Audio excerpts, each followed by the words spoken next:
Good evening, ladies and gentlemen of the internet. We are here for your viewing pleasure on this fine but very cold Friday night. And don't forget dark. It's dark, yeah. And it's not fine either. It's wet and horrible out there. So I was lying. Good evening, chaps. Good evening, Iman. Good evening, Joker. How are you pair doing tonight? Not too bad, not too bad. Not too bad, mate. Not too bad. How are you? I'm all right. I'm all right. Good. Hopefully the throat's gonna hold up tonight. I have a cat. Looking forward to hopefully getting this book done. Yeah, we shall see. We shall see. Right, we have some people in chat. We have Slan was in chat. He's popped out again. He has to run off. But thank you for the like, Slan. Hello, Slan. Hello, Snufflegrunt. Nice to have you. Yeah, Snufflegrunt's arrived. He was on our Dune 2 stream last night. Palmetto's there and Halakar. Palmetto and Halakar. Yeah. Good evening. I mean, I don't normally start the stream at 9:40, so it's either 9:30 or 9:45. So I'm just going to give it a little bit of a mellow to see if more people a link to a modernization of D2 on Discord. Dune 2.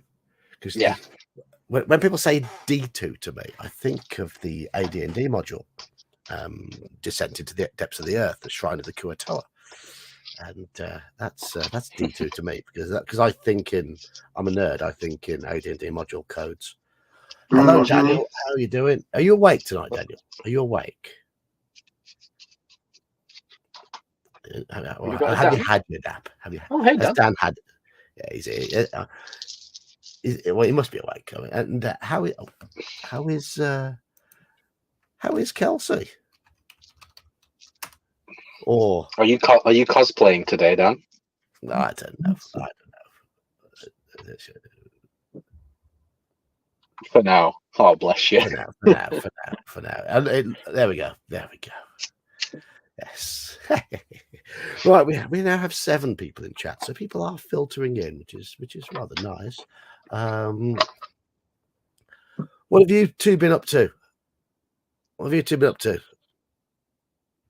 a lot. A new episode of Alone in the Dark went up a couple of hours ago, but a few hours before that, first episode of season 1 of Killing the Justice League, The Journey to Save the Joker. So you put 2 videos out today. I might need to lie down after this. This is the 3rd one. That's true. Yeah. Yes. I put out a few videos on Tuesday. I was quite productive on Tuesday. Right. Anyway. Yeah, not done much today, mate. It's Good Friday. Just chilling out. Did a bit of shopping. Is it a Good Friday? Well, it's not right Friday.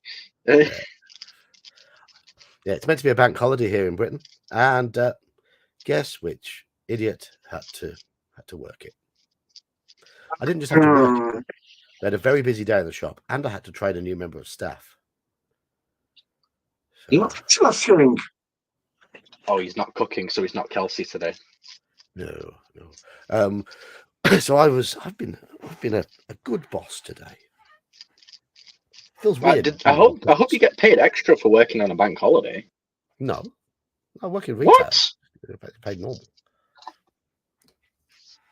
It's just a normal day, and I'm working Sunday as well. And I'm not working Monday. My colleagues covered Monday, so I've got this. Well, at least you get one day. Yeah, but I get that day every week. Monday and Tuesday. That's true, actually. Yeah.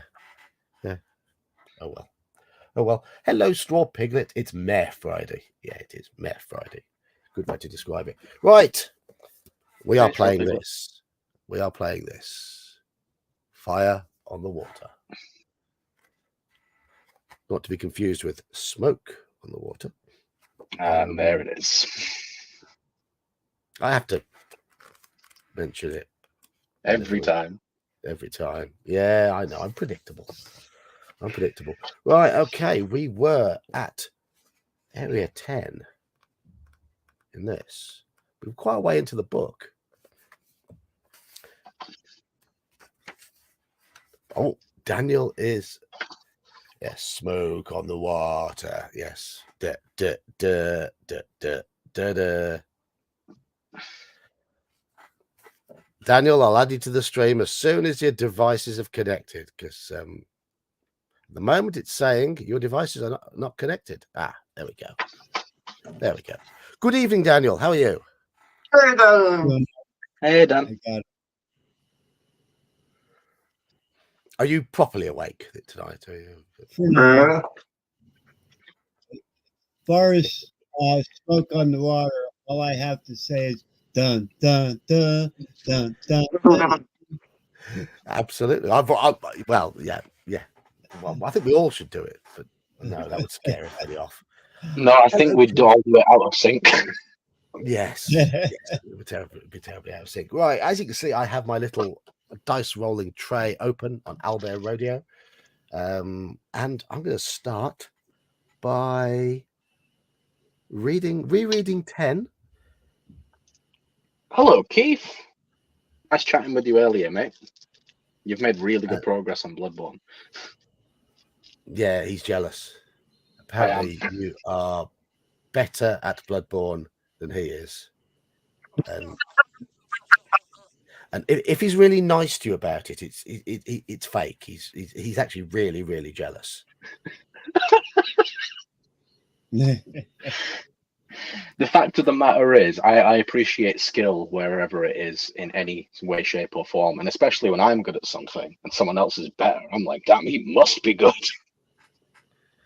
I'm the first to admit, when it comes to any sort of 3D running around a open world type video game, I'm bloody awful.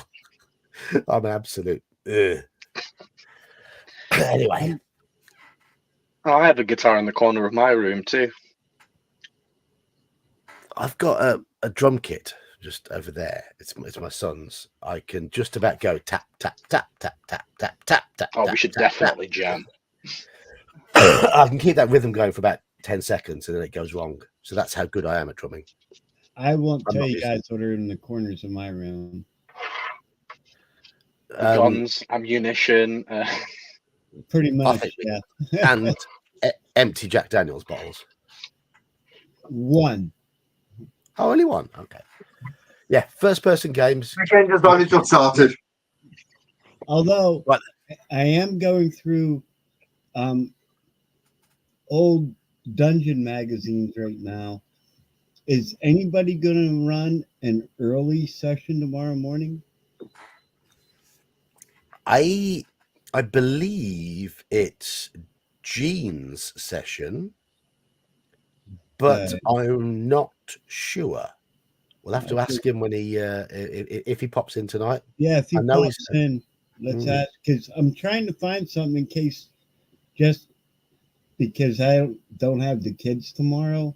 I'm trying to find something for like first through third level characters. Halakar says you're not going to run the little one he sent you. I need to print it out, and Oh. I'm out of ink for my printer. It's actually cheaper to go buy a new printer than it is to go buy ink. Yeah. I just That's what haven't happens. been to the Walmart to buy ink. That's what happens when you have a shit printer. The ink costs more than the printer itself. Yeah, all printers are shit in my opinion. But anyhow, Yeah, most of them are. Right. Okay, I better start reading, don't I? Because we are nearly 10 minutes into the stream. That's what we're here for. That's what we're here for. We are just about to leave the city on a journey to Port Bax, and we've bought a ticket. You pocket the ticket, record this as a special item on your action chart, and the man escorts you to a coach that is waiting near the east gate of the seaport. It is empty, and you take a seat near one of its circular windows. The seat is comfortable, which is a very good thing, as the journey to Port Bax will take 7 days.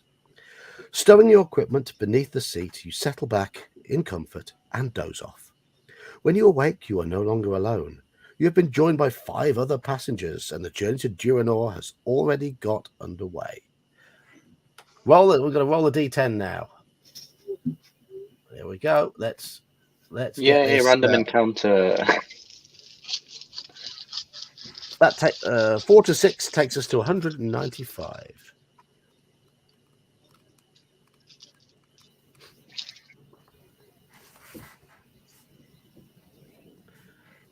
You have been travelling for nearly 2 hours when the driver shouts out, "Toll bridge ahead, 1 crown apiece."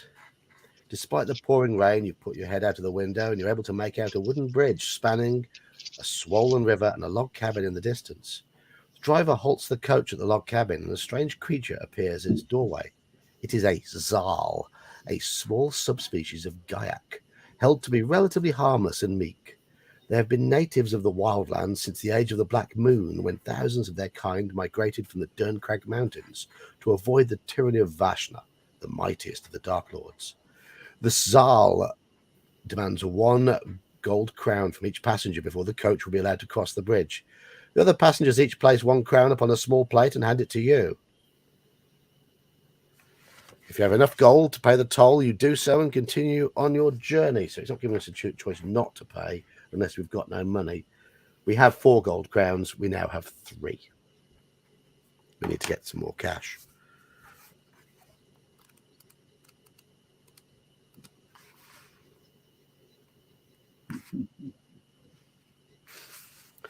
During the course of the afternoon's journey, you chat with your fellow travellers and learn a little about their backgrounds. Sitting opposite are 2 brothers named Ganon and Doria. They are knights in the Order of the White Mountain, warrior lords of Durinor who have pledged allegiance to protect the country from raids by the bandits of the wildlands. They own a castle and land near Port Bax.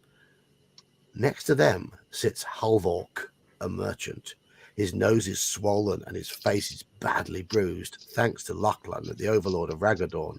A little misunderstanding about port taxes lost him his cargo and most of his gold. Seated by the far door is a priest called Parsion. Like you, he is a Somlending who has journeyed across the wildlands by coach on his way to Port Bax. Beside you sits a young woman called Vivica. She is a mercenary adventuress who earns her gold by fighting for it and sells her sword skills to the highest bidder. She's returning to Port Bax after having collected payment for a successful mission in Ragadorn. Not wishing to reveal your true identity, you've pretended to be a simple peasant from the Homeguard Plain. The travellers seem unaware of the invasion of Sommerland by the Dark Lord Sagana. And there we have. Those are the people we are with. 2 Welcome brothers to the victim lineup. Merchant in the middle, the priest, the one that looks hooded and dodgy, and the young lady at the bottom. There we go. And it tells us to turn to 39. At dusk, the coach stops at an inn on the coast road to Port Bax. The cost of a room for the night is 1 gold crown for coach passengers and 3 gold crowns for anyone else. As you're about to enter, the coach driver demands to see your ticket. Do we have a ticket for the journey to Port Bax? Yes, we do. Cost us 20 gold.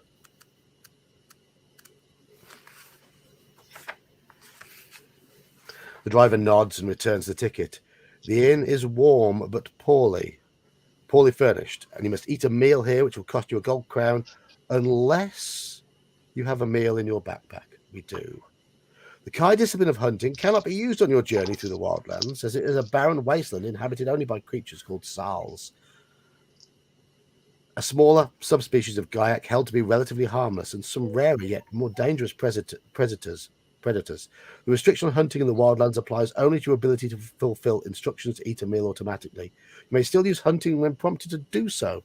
However, until given further notice, you must obey instructions to eat meals as if you do not have hunting. This includes the current instructions. You must lose 3 endurance now if you cannot pay for a meal, or consume 1 from the backpack. We have 1 meal. That is our last meal. So this could be a little bit tricky, because we've now got to pay for a night in the room. We're down to 2 gold coins. We might get booted off this trip, off this this coach. Do we still get our healing though, like for every passage? Yes. We're at maximum health. Oh, We've got no not problems with health. too bad then, I guess. You sleep deeply without being disturbed, and then rise at dawn feeling refreshed and alert. You gather your equipment and join the others as they are boarding the coach. For 2 days and nights, the coach trundles along the overland trade route across the wildlands.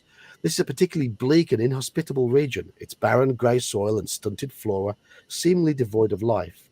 The coach makes rare stops along the way, mainly to allow the driver to catch a few hours of sleep. Early on the morning of the 9th day of your quest, there was an unfortunate accident. It's a bit linear, this book, isn't it?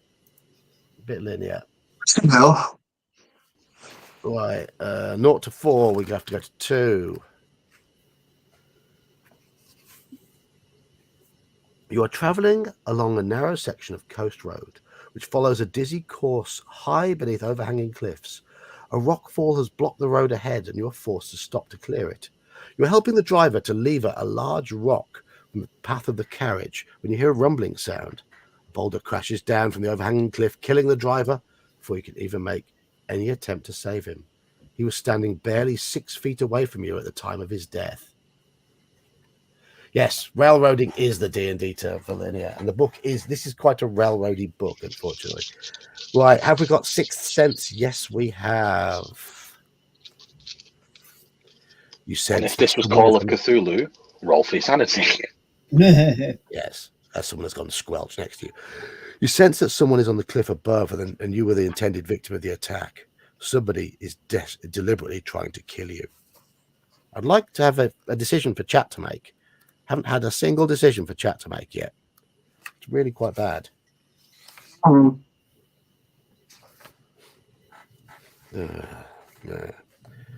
Slowly, one by one, the other travellers appear at your side to stare in shock at the dead coachman. We must bury him, says the priest. You silently nod your agreement and prepare a grave in which to lay his corpse. As you are all walking back to the coach, you discuss what should be done. I know the road to Portbacks. I had better drive the coach, volunteers Halvork. I do hope we're not blamed for his death, says the priest nervously. It was an act of the gods, says Doria. I shall testify to that, says Ganon. Lies are never spoken by the knights of the White Mountain. It is true that in Doranor, a true knight will only speak the truth, whether for his own good or ill. His words seem to measure the priest, and you are all soon once more on the road heading towards the eastern horizon. It is late in the afternoon when you arrive at a coach station in a small coastal village known as Gorn Cove, which is mainly populated by outcasts, thieves, and Sarls. The death of the coachman is met by the villagers with great suspicion, but Doria's words convince them that it was accidental. There was only one inn at the village, a tavern known as the Forlorn Hope. Its state of disrepair is typical of all the other hovels in this poor sea village, and a room for the night costs 1 gold crown. It's bleeding us dry of our cash. We still haven't got a decision for chat to make. Yeah. Oh, we will do after this one. We will. Oh, actually, no, we don't. The innkeeper is a thin old man with only one eye. He hands you a key and points to the balcony opposite. Number 2, the red door, he says in a reedy voice. The other travellers each pay their 1 crown, collect a key, and make their way across the crowded tavern floor towards the stairs. We must make plans for tomorrow, says Doria. The others all nod in agreement. I suggest we meet here in the bar in 1 hour's time to decide what to do. As you close the red door of your room, for some unknown reason, you recall the words of Captain Kelman when you left Hungard Harbour. There is evil treachery at work here. Clearly the enemy already has plans afoot to thwart your quest. An hour has nearly passed when your thoughts are disturbed by a knock at your door. It's the innkeeper, and he's carrying a tray of piping hot food. With the compliments of one of your friends, he says, and leaves before you can ask which one. The food smells very appetizing. If you have the Kai discipline of hunting, turn to 290. I thought that was a decision to make, but no, it wasn't. Chat. But What? What about chat? I just said them we'll get to a choice sooner or later. Oh, we will. Yeah. The food smells delicious, but you notice that there are 2 or 3 drops of a clear liquid on the side of the plate and another on the tray. First, you suspect that it's only water till you touch the fluid and notice that it's sticky.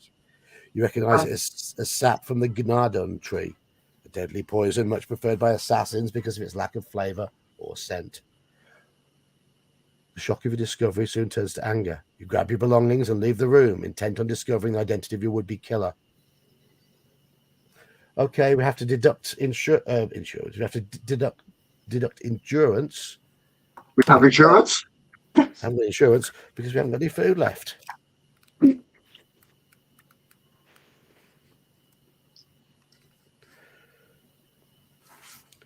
By the time you reach the bar, the others are all seated at a large table awaiting your appearance. Drawing closer to the table, you look carefully at your travelling companions, hoping to see something that will betray the identity of your would-be assassin. You'll have to attack without giving any warning to your enemy, so study your fellow travellers carefully and make your decision.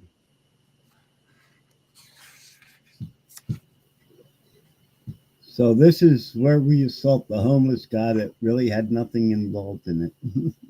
Okay, shall we have a little look? Yes. Okay.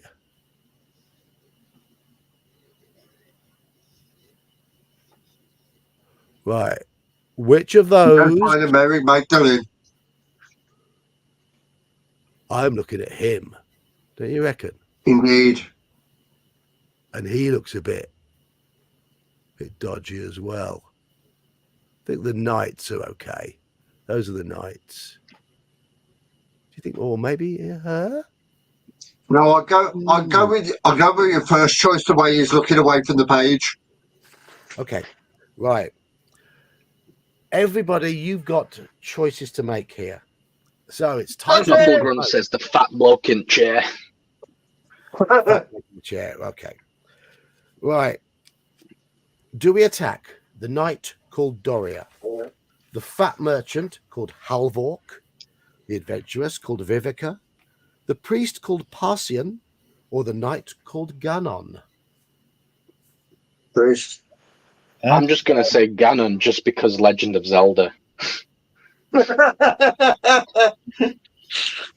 So we had a priest from Daniel. Yeah, I'm thinking priest. You reckon Ganon? Yes.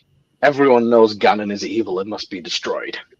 Well, it's either the priest or the female. Yeah. Joker, which one? Any Legend of Zelda players will know. I said the priest before you even finished. Okay. Snufflegrunt went for Halvork the merchant. Halakar reckons it's the priest. Richard, hello Richard, how you doing? Richard goes to the priest. Straw Piglet goes to the priest. Parmetto goes for the fatty. So at the moment we're on 5 for the priest, 2 for the fatty, and 1 for Ganon. Mm-hmm. Anybody I else? stand by that. Anybody else want to vote?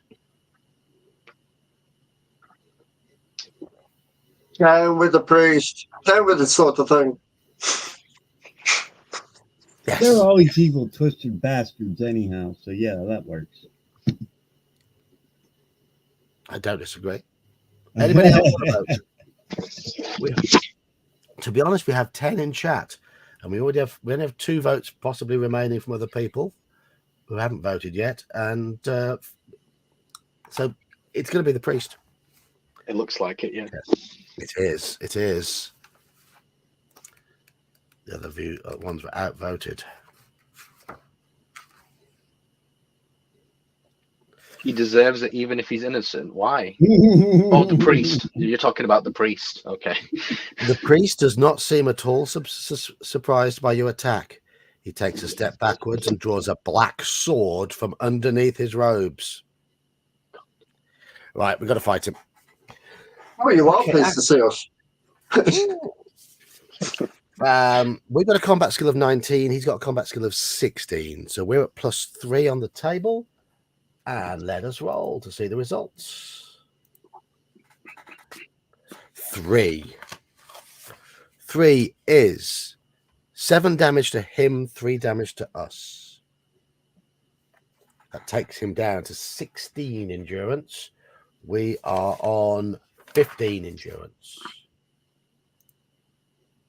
Oh, 1 rubbish. 5 damage to him. 4 damage to us. Oh, Not good. That's not good. 4 is a bit better. -8 to him. -2 to us. It's nice having the fighting advantage here. I could really do with rolling a little bit better. We have just beaten him, but this has been it's a bit. so it's a bit of a slobber knocker. Yeah, we're down to 6 endurance after that fight. That's pretty rough. If you win the combat, turn to 220. Just a bit. Right. Searching the man's body, you discover all you need to prove that he was the assassin. Inside his pockets, you find a half-empty vial of gnadum sap, the deadly poison that was used to taint your food. Then there's a scroll written in Gaiac, giving details of your expected arrival in Port Bax. He must have located you at Ragadorn and hatched his murder plans there. You notice that the weapon he carries is a Dark Lord blade, fashioned of black steel and forged in the furnaces of Helgadad, the infernal city of the Dark Lords beyond the Derncrag range. Only there, and in a couple of the Darkland city's fortresses in all the vast Magnamund, can black steel be wrought. But the final proof of his true identity is the serpent tattoo on his left wrist. The harbour thugs who attempted to kill you before you had even left Homeguard bore exactly the same mark. His purse carries 23 gold crowns, which you may keep if you wish. We wish. I like the choice. If we wish. Can we carve up his body and roast it for food? If you wish. We need rations. At least we can pay for food now. Do we really want to eat a black heart for food? No. No option to take his sword? No. Hmm. No. The other travellers stare with horror and disbelief at what you've done. Before you can explain yourself, there's a loud crash as the front door is thrown open. In rush 6 armoured soldiers, led by the innkeeper. They are the town guard, and the furious one-eyed innkeeper is screaming at them to arrest you. Okay. Alucard's asked if the sword is magical. Haven't got a clue. We haven't had a chance to stop. Right. Okay. The 6 armoured soldiers and the innkeeper have entered the inn. Do we try to escape by the rear door, or do we fight them? Oh, no. Rear door, we haven't got much. We need to recuperate, don't we? We don't have much endurance left, and there's 6 of them. Yeah. What do you say, Daniel? Elbows and assholes. Elbows and assholes. Indeed. We still want to die. We need to recuperate, I think. Oh, we do. Yes. Yeah. We are in a lot of trouble. Run away. Indeed. Was there an option to not attack anyone? No, there wasn't. Oh, so okay. So escape out the rear door. It's basically escaping. No, as in the first time. Was there a choice to not kill any of those people? No, this book is really linear. We know that. Yeah. This book there is a storyline we're following very much. The first book was better. By far, yes. Yeah. Just kill and kill and kill and kill. Toss a stoat onto the nearest guard. Well, sadly, we don't have any stoats yet. Straw Piglet? Straw Piglet and his stoats is like Manfred and his aardvarks. Yeah. Yes. So-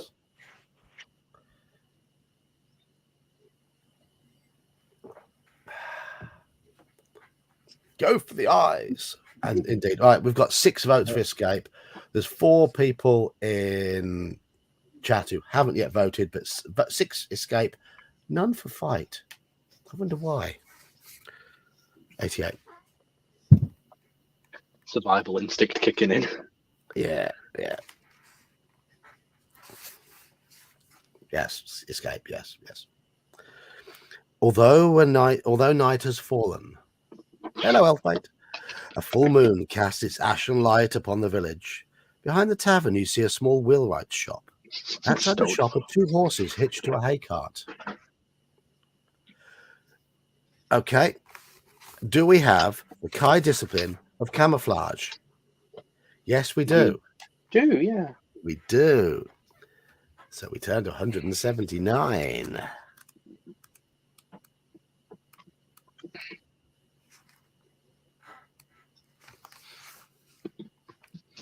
I've just seen on Discord, Mr. Baker is playing Alien Isolation, which is one of the scariest games ever. Okay, so Mr. Baker is hardcore. I played some Dune 2 earlier. I've played through the next 2 scenarios after last night's stream. So I'm about to start the scenario which I believe introduces the Atreides sonic tanks. So, yeah. This is our aliens, colonial marines. What's that? What about clone? What?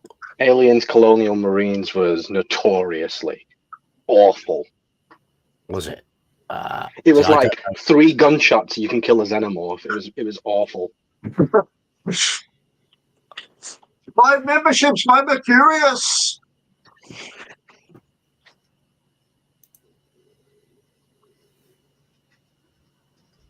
Thank you, Mercurius. Who got those memberships? Who turned green? Shall we take a look? Shall we take a look at who turned green?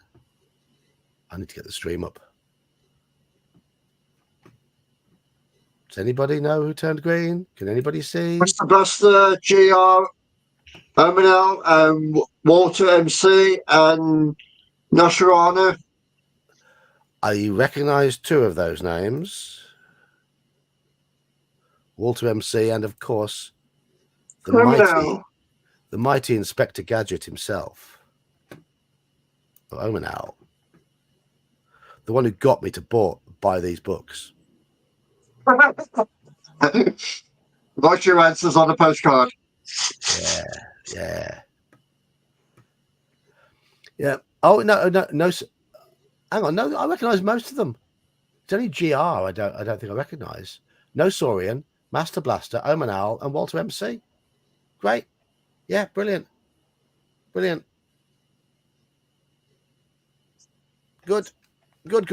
I like it when people who make comments in the chat from time to time and join us in the streams get the free memberships.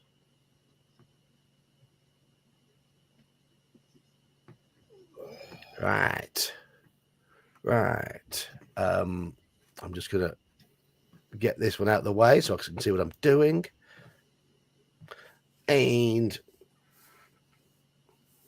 using your Kai discipline of camouflage, you can hide undetected in the hay cart until it is safe to come out.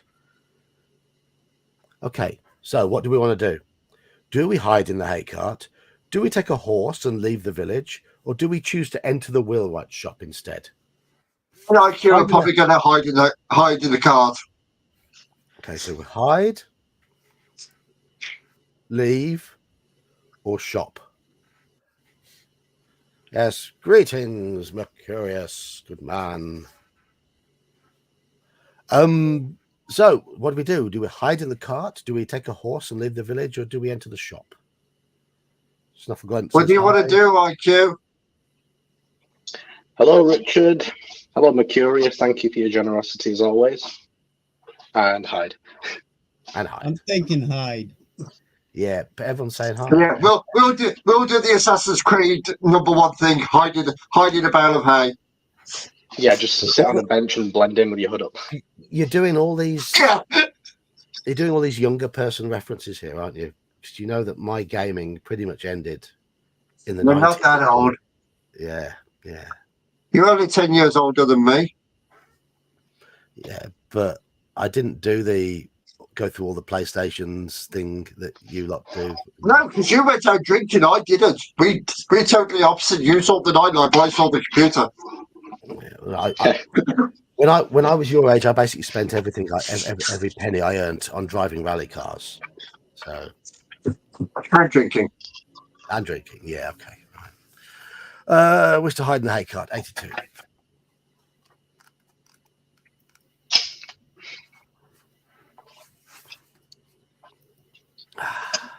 When you are certain that the angry mob have passed, you jump from the hay wain and run stealthily along the street, dodging from one shadowy doorway to the next. Ahead and to your left, you see a shop with a creaking sign hanging above the door. And it says, Gunio's Weaponsmithy. There is light in the shop's solitary window, and the weather-worn door is slightly ajar. Do we enter this shop, or do we continue our escape? Let's enter the shop. How much money do we have? 24 gold. I And don't mind entering the shop. let's go shopping.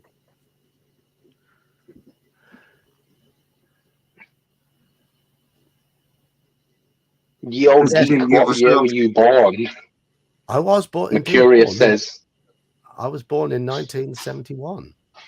Oh, I had this is my computer and console record. I had in 1983. I got a Sinclair ZX Spectrum with 16K of RAM.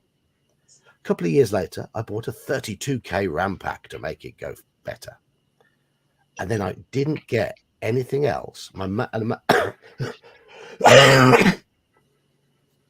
mate of mine bought an original NES and a Sega Master System.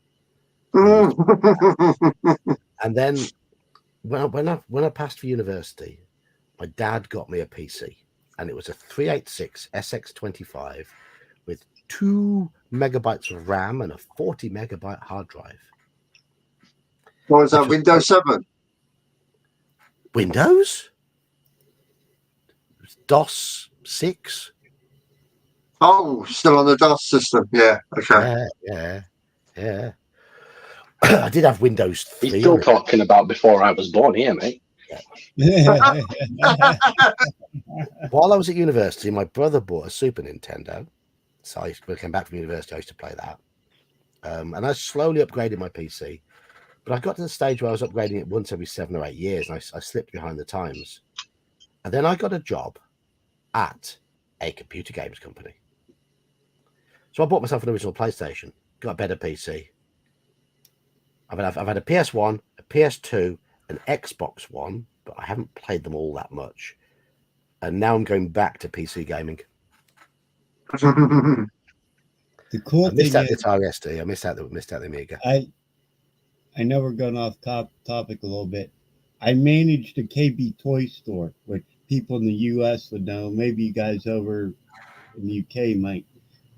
So I had every video game system that came out, I owned a month before it went on market.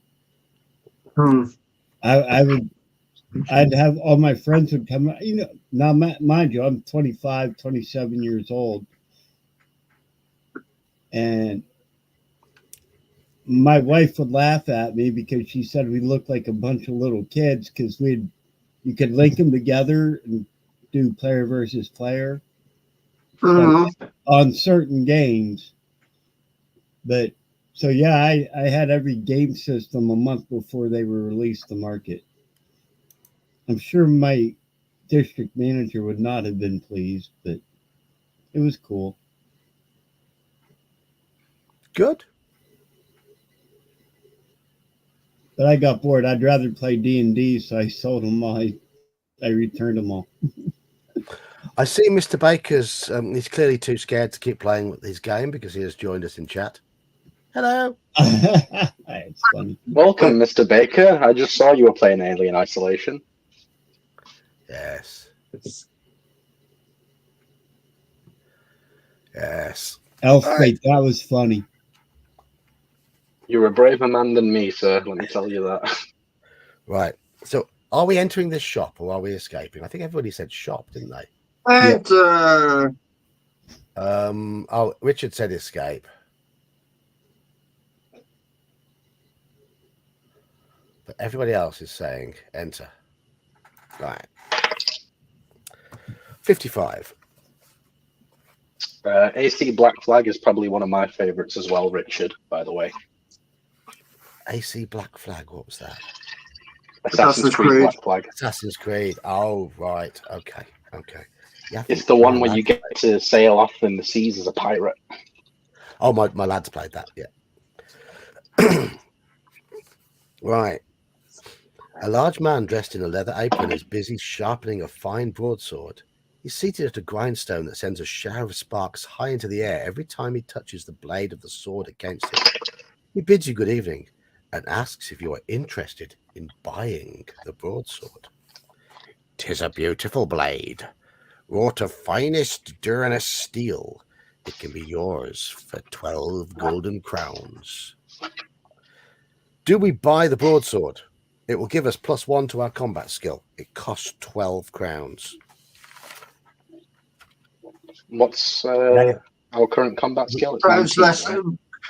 than the crowns less than gold. Yeah. We've got 24 gold at the moment. This will cost us 12. Our combat skill is currently 19. Do we buy the sword +1 effectively? I think we should. Oh, we've got no pluses on our attack at the minute, have we? There's no option to rob him, Mercurius. Yeah. Sorry. I mean, if we run into any more priests, we need all the advantage we can get. Yeah, I'm thinking we get it. Okay. Yeah, Alien Isolation must fry your nerves. Absolutely, mate. Yeah.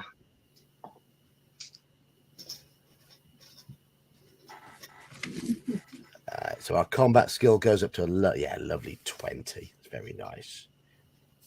Yeah, it's a good idea, Straw Piglet. Buy the sword, then rob him with it. Okay.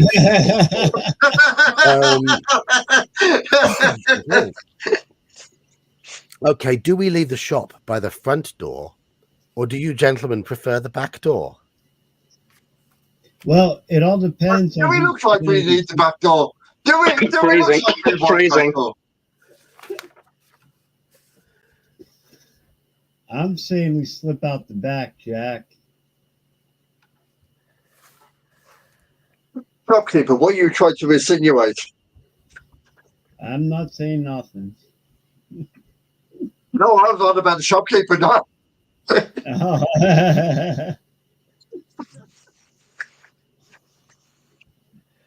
Right, so you. But yeah, three- we'll sneak around the back. Yeah, sneak out the back. Yeah.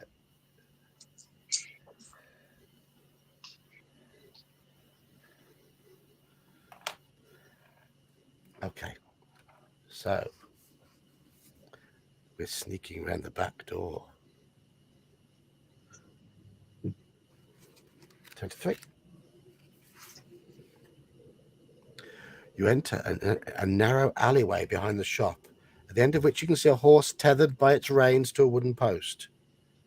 Do we take this animal and flee the village, or do we not take the horse?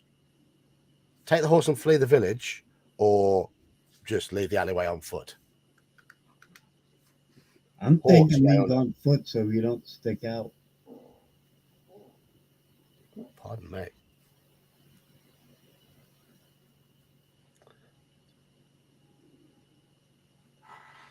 What about Joker and Iman? What do you say? I'm thinking I'm going on a close to horse what? will make us stick out, but the thing is, it will also make us a lot faster. So I think take it. Yeah.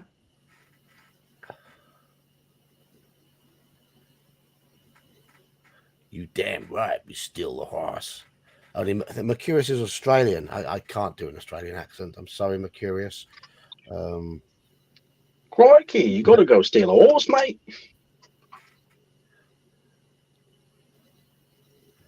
That was probably better. If I've than I offended could- you, Mercurius, it's all right. You can slap me if I ever meet you. He'll probably he's Australian, so he'll verbally slap you now. Hello, Squirrel Hermit. How are you doing? So we're confiscating the Hello. horse. Yeah, either way, we'll end up the next set encounter. This book is very, very linear. Yes. So we're taking the animal.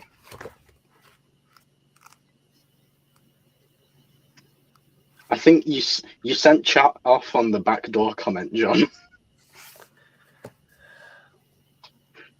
Did I? Why?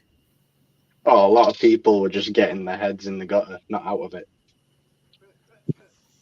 It's offended and he's not even Australian. Hey, thank you. You're I'm wrong. hopping on a plane Thank now. you, you're Okay, right. Send me location.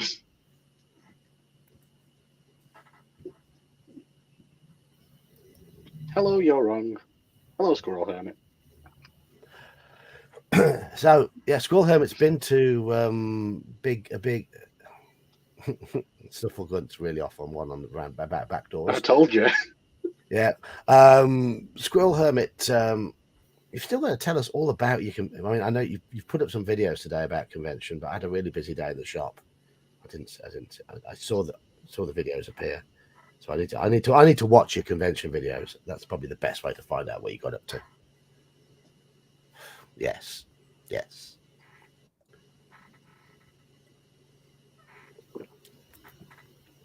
Right. Anyhow.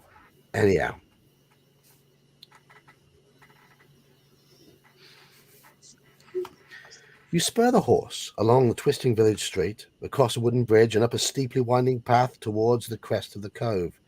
You may wish to make a note that you have visited Gorn Cove for future reference. Okay? Future reference. Gorn Cove. I saw a post on Facebook. If you can afford a con, you can afford deodorant. That's been said for years. Yeah. Totally agree. True that. Supposedly people don't take notice of it. Yeah. Soap is cheap and water is free. You shouldn't have to stink. Yeah. In the light of the moon, you catch a glimpse of a signpost pointing eastwards. You ride all night without sleep. As dawn breaks, you are greeted by a startling change of landscape. The barren wildlands have now given way to a vast expanse of moors and waterlogged fens known as Rat Swamp. Along the eastern horizon, there is a dark shadow. This is the forest of Duranor, the natural frontier of the Mountain Kingdom.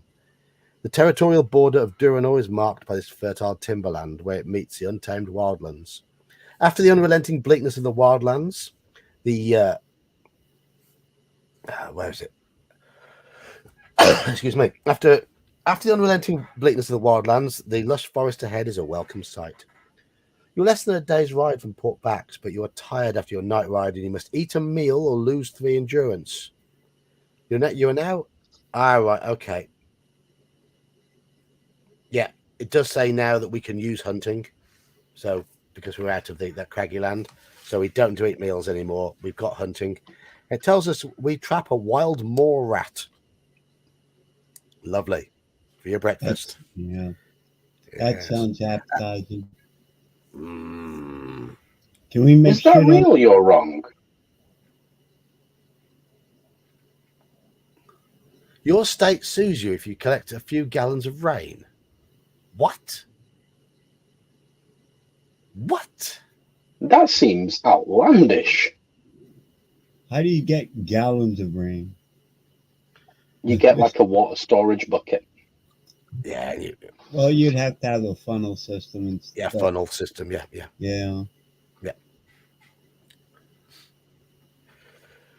Oh, I mean, we're not eating our horse. We're curious. No. No. Okay, we are.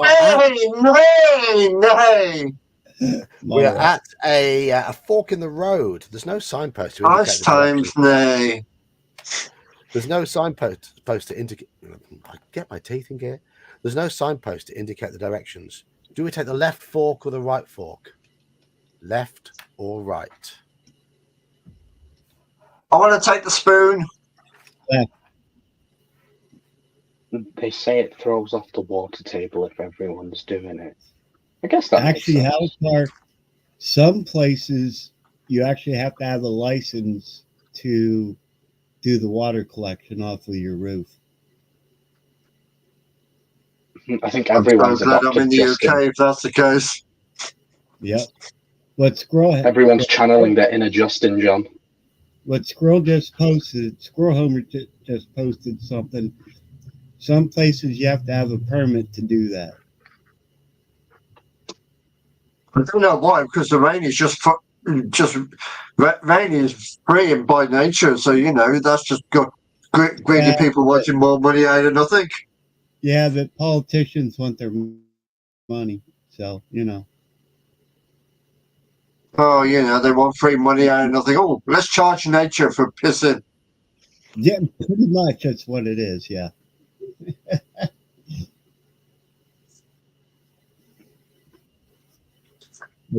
Where I'm at, we can do it. Yes, straw piglet. I was going to say, talking about rain, I always like the quote one of our greatest comedians said to his daughter when his daughter asked him, "Why does it rain?" The Spike Milligan told his daughter, "Well, the angels desperately need a wake."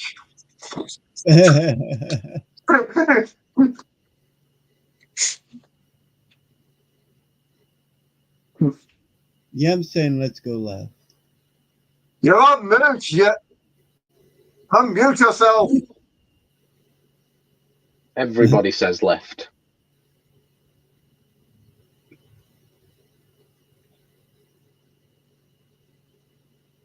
Oh, master, unmute yourself.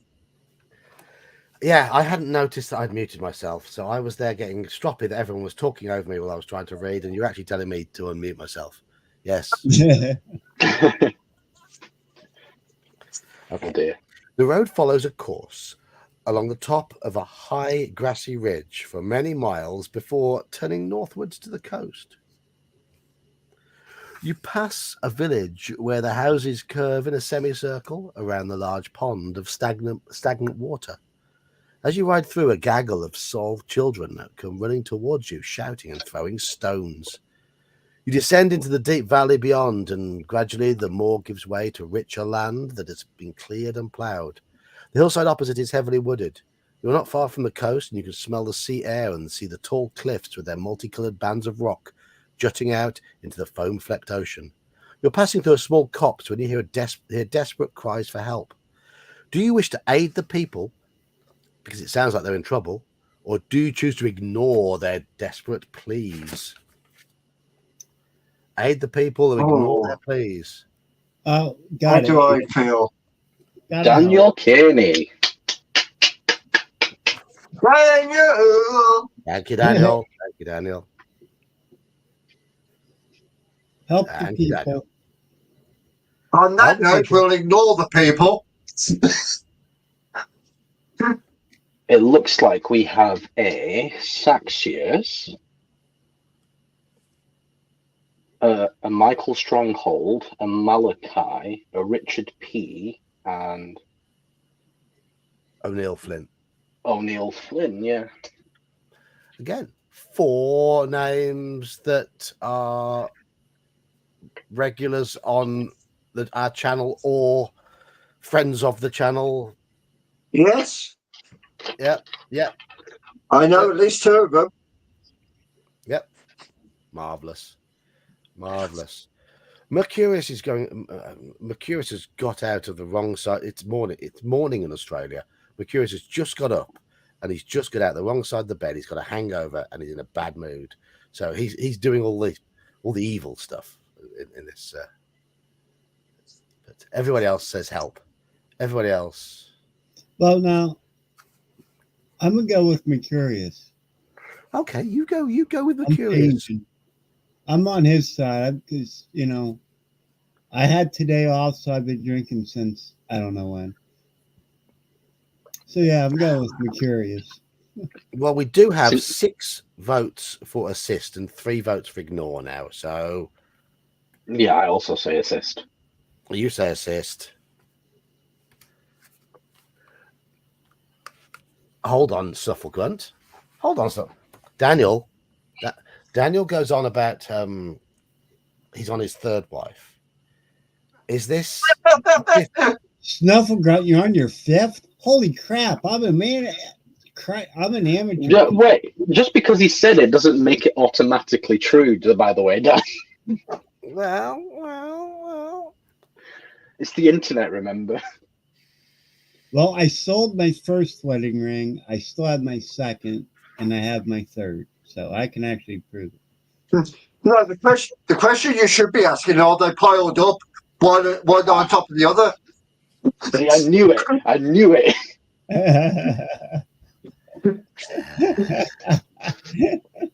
They may have been. Third You one, never second know. one, third one. What? How about the fifth? Hey, I Got knew them a all pig. on Klein and Sinker. I knew a pig farmer that had a shovel and a bag of lime. You never know.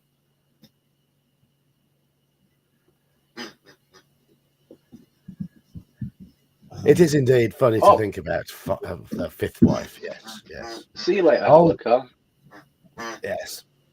Oh, Halakar's See doing you, the Hal. right phone. Yeah. See you, Halakar. And hello, Gala XXX. Richard believes everything he hears on the internet.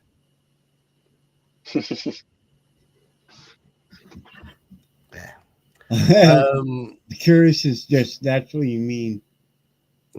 Palmetto says he's on your page, Daniel.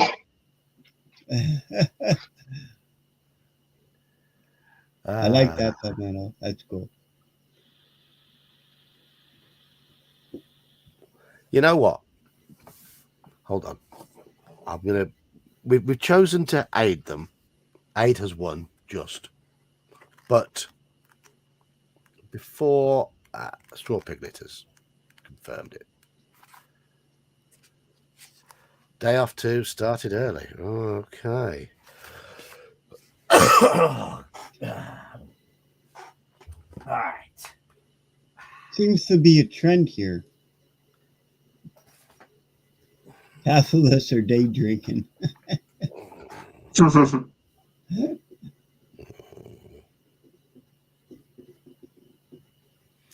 This is a British size can. Nice large can. Enjoyable. What is it, 440 mil? Yes.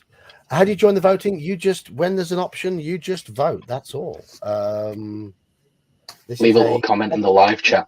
Yeah. That's all. This is a hobgoblin roll. Thanks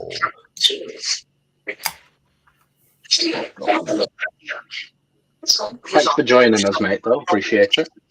Absolutely. Absolutely. All right. Let that settle a bit. Yes, just yell at us. Yell at us if you want to vote.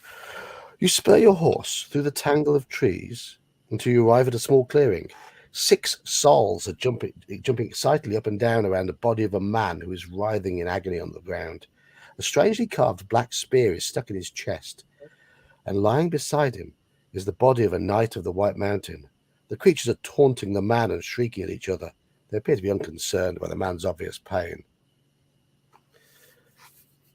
Right, we have if we have the Kaidos bit of healing, we can try and save his life. Voted for aid. Yeah, that's what we've chosen to do. So, do we help him or do we attack the souls? Help him or attack the souls? Help or attack? Help. How many did it say there were? So help or attack?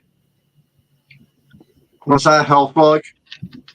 Our health is 5. How many did it say that there were? 6. Our health is back up at 19. Help him. Oh, attack.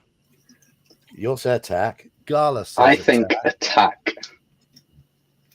You think attack. Mercurius says attack, but we have 1, 2, 3, 4, 5, 6 helps there.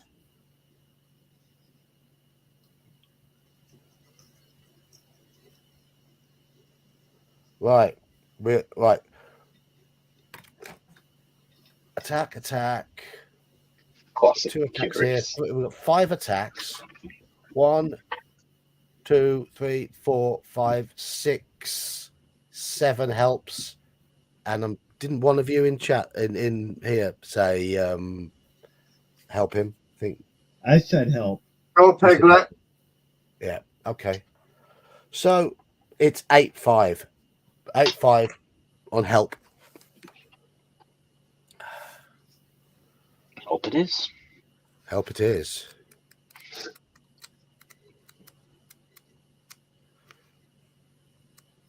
Oh, there's a picture of him, by the way. That's only a flesh wound. Absolutely, absolutely. But still fights. He's got his limbs.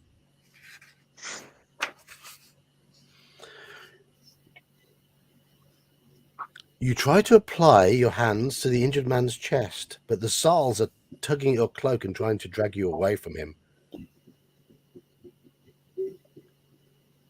It says here, if you have the Kai discipline of camouflage, how is this going to be useful here? We do. Let's find out.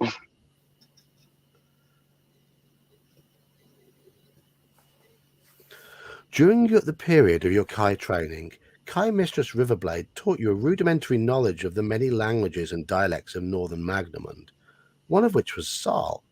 The creatures in this clearing are Sarls, and they're screaming at you that the wounded man is not a man at all. They say he is a Helghast, a powerful shape-changing servant of Dark Lord Zagana. Okay. Ooh. Right.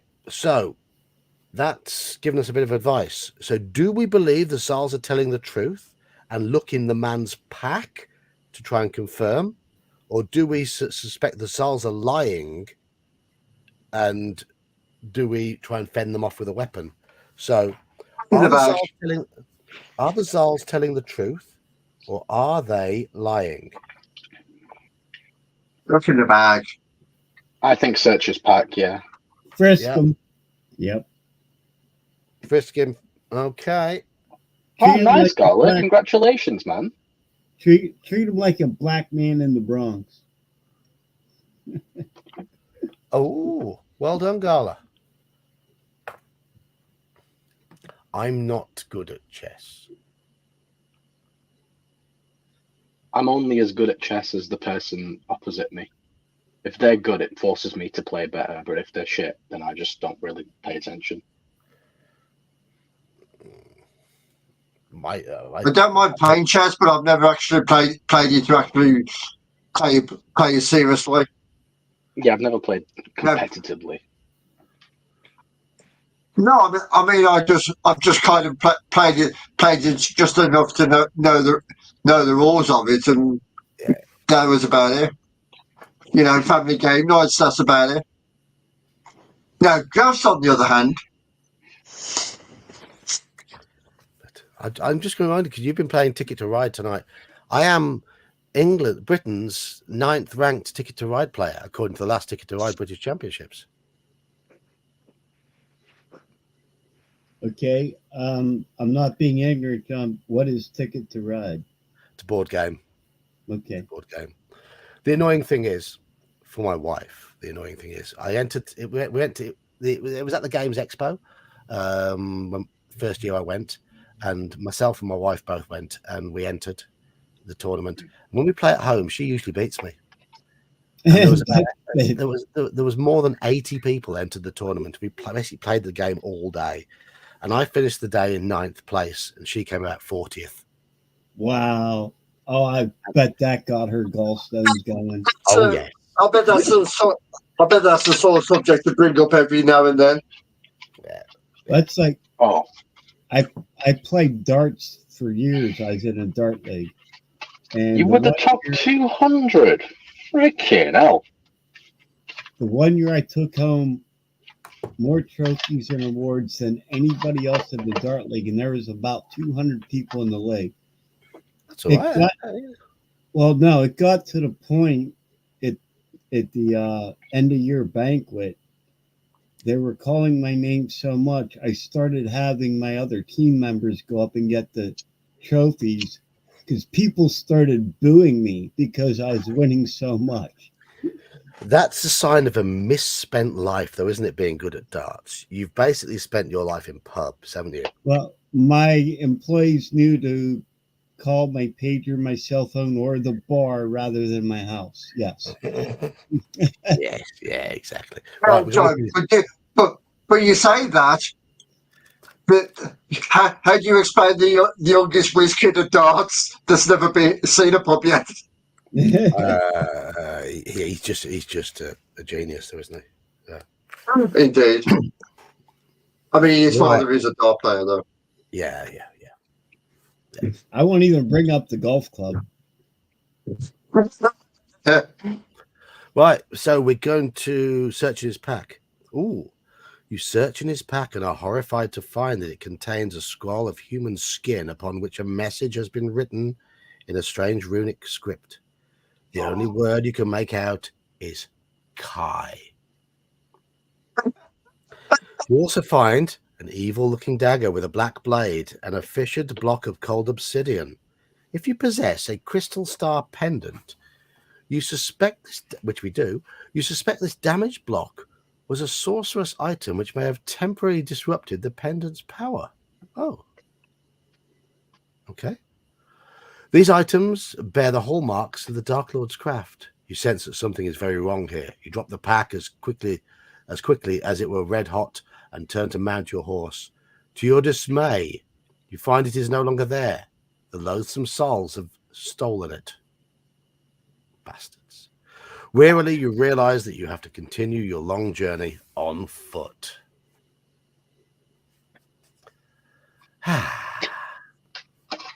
Goody. I don't know. What is it with these notes on dead skin? Yeah, I was thinking that too. Yeah, we have that in Call of Cthulhu, don't we? Yes. As my dead character knows all too well. Yeah. Don't you just? Cheers to our piglet. We did steal the horse anyway. Yeah. You have been walking without rest for nearly 2 hours.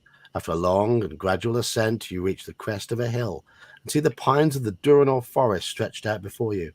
The road bears eastwards and enters this vast timberland at a point where a large wooden tower has been constructed. You can see the silhouette of a soldier standing on guard on the tower's lookout platform.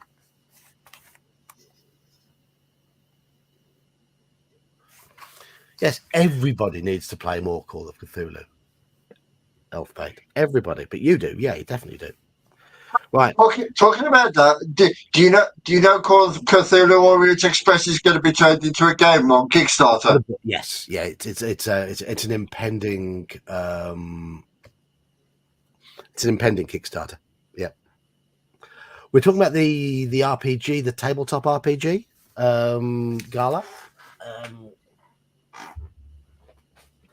On Tuesday nights in my Discord, I run this. It's a Call of Cthulhu campaign. That is Horror on the Orient Express. Which is rather beefy, shall we say? Indeed. And I can also confirm that the name is not a lie. There is much horror and there is much Orient Express. Yes. Yes. And there's much death of Iman's characters. Because There's much sanity loss. There's much me keep getting shot. You're a very inquisitive player, aren't you? You poke your nose into absolutely everything, which isn't always. You need to really share the poking nosing in Call of Cthulhu. Whereas you do tend to do most of the poking of nose, and I can't help myself. You can't help yourself. I try and put like, you know that meme with the woman's like thinking you see all those formulas on the screen. That's me. Yes. God, my cough and cold almost gone. I've just got this little something there that just won't shift. Well, it's always the last niggling bit for a day and a half. Yeah. Right. Okay. So what do we do? Do we continue on our journey along the road towards the forest and the watchtower, or do we avoid the watchtower and make a wide detour around the hill and enter the forest further south? So, watchtower or no watchtower? It's the best way to describe this vote. Watchtower or no watchtower? So just two options. I'm going to answer this with a Bob Dylan all along the watchtower. I was about to Yes, say I was that. thinking that. I was about to say that. Keith says no watchtower. I'm going with Jimi Hendrix. You're going with Yes, Jimi Hendrix. Jimi Hendrix also. Indeed. Okay, Jimmy all the way. Snufflegrunt says Elfbay, watchtower. when do you run Call of Cthulhu? Because that's much more interesting to me than D&D is. And I'd definitely be down for that if I'm free for that slot. He ran a session for us a little while back, and it was good. It was good. It was his own home written adventure. Oh, interesting. You don't currently. Oh, okay. Well, whenever you do, please do let me know, because that's something I'd definitely be interested in, mate. We're currently at 6 for the watchtower and 3 for no watchtower. So we need some more votes. Anyone else wish to vote?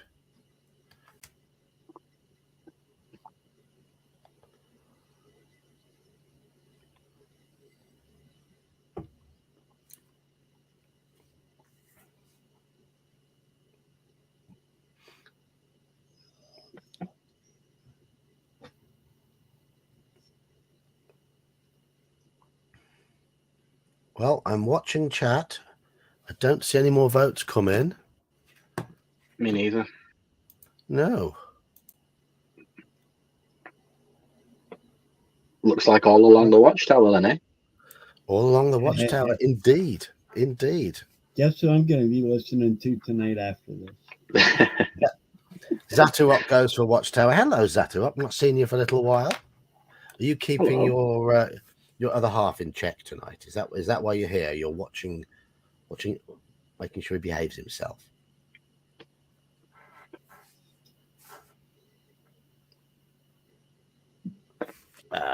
What, 2, 3, 2.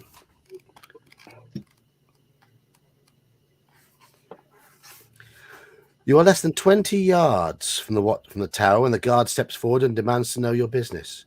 You notice that the soldier is wearing the red coat of a Duranese men-at-arms, and realize that you've now come to the border of Duranor. You will need to find some way of getting past this vigilant guard. We have the discipline of hello, no Saurian. Bit late with your vote, but we are going to the watchtower. So, No, sorry, and you got gifted a membership, dude. He did. 149. We've got this is Sixth Sense. You can sense this guard is a loyal and steadfast Duranese soldier. If you were to attempt to bribe him, he would consider it a grave insult upon his honor and likely attack you. Do we show him the seal of Hamadal, or do we prefer not to show it and pretend to be a merchant? No. Well, I think show it. Seal I'm thinking show it. Yeah. or bluff. Show seal or bluff. Dan just disappeared, but he got his vote in. Yes, he did. He did. Yes, Daniel's disappeared.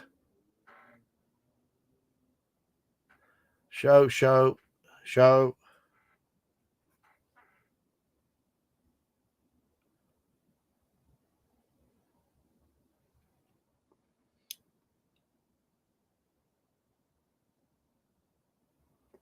I'm just going to see. Show's winning. Show's definitely winning. Yeah, show is 5-1 at the moment. Oh yeah, look at this. There are more votes coming in now. Show him the seal. Show him the seal. Okay, we're showing him the seal. 2, 2, 3.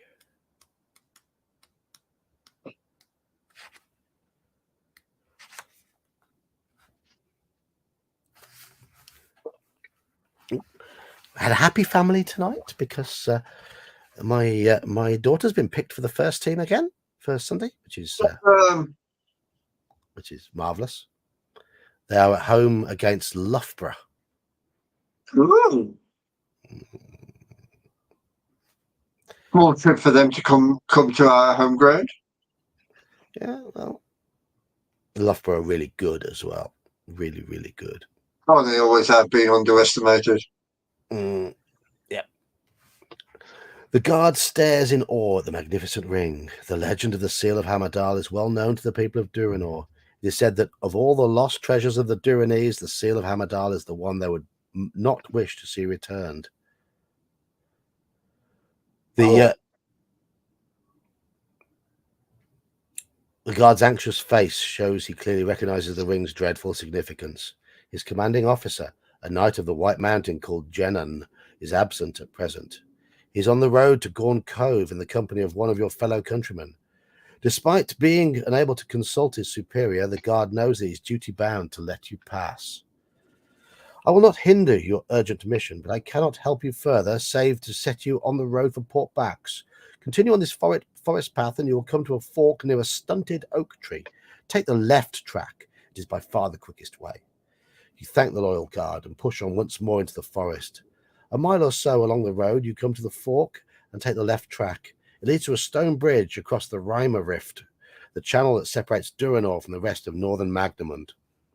The dark waters of the Reimer Rift are over 1 mile deep and up to 2 miles across at its widest point. A small hut with a flat roof has been erected in the center of the bridge, but it seems unoccupied, you are able to cross to the far side without difficulty. Near to the Grand Bridge, you find a signpost. It says,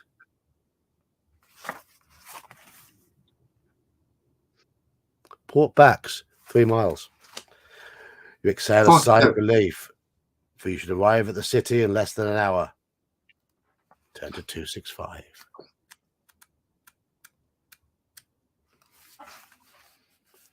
At dusk on the 10th day of your quest, you experience your first sight of the magnificent city of Port Bax, like a diamond set into the green velvet shoreline. The shining towers of the city glimmer in the ashen light of a waxing moon. To the north lie the harbour and the formidable war fleet of the Durinese navy. To the east, beyond the moss-covered city walls, stretches the dense forest of Durinor. And before you, on the crest of a hill, stands a castle, tall and proud, the crowning glory of this beautiful seaport. You enter Port Bax through an unguarded gate in the verdant city wall and make your way through the darkening streets towards the harbour area. As you turn into a tree-lined avenue, you notice the white stone steps of a domed building to your right. You stop to read the brass plaque that is fixed to the wall next to its grand doors. City Hall. Despite the late hour, the twin doors are still open. Do we have tracking? No, we don't. Okay. Do we wish to enter the City Hall, or do we continue on our way towards the harbour area? City Hall or harbour? Those are your choices. City Hall. City Hall? I'm wondering what the tracking was for. Mm. But yeah, City Hall. Hall. Oh, Keith says harbour. We've got Hall. Okay.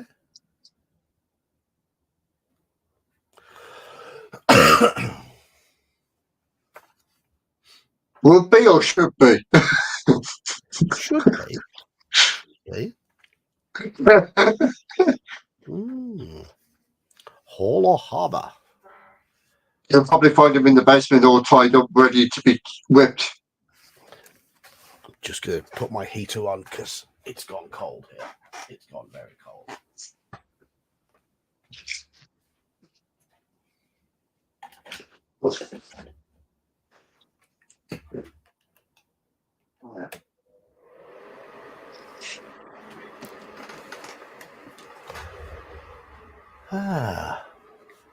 So another hall, and oh, there's 2 harbours there, so we're at 5-3. 1, 2.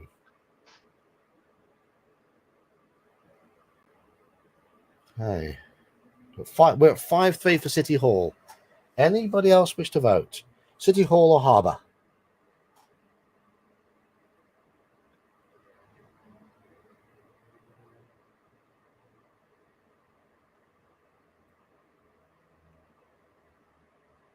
Oh dear. My long old week started to catch up with me on Fridays now. Looking forward to hello Jeb. Jeb says Harbour. No, Sorian says City Hall. 6-4. Oh,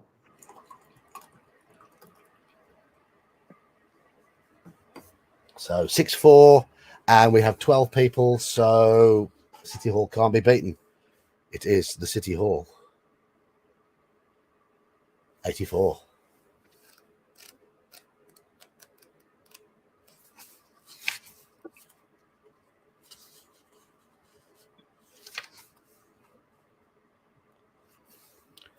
Just inside the main door sits a kindly old man with a long beard.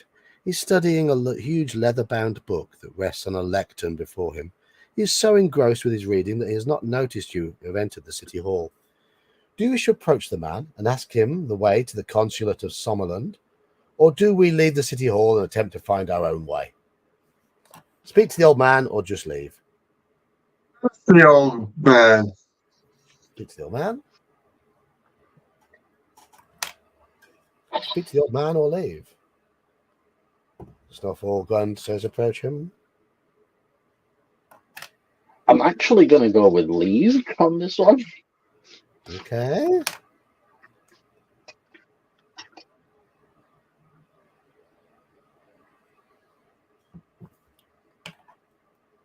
Keith reckons leave as well.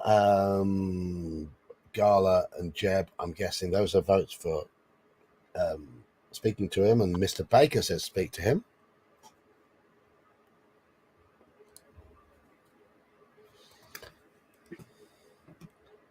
Me So and Keith, Daniel has blood forever. Daniel has found the power button on his computer by the looks of things. He's just waiting in the wings.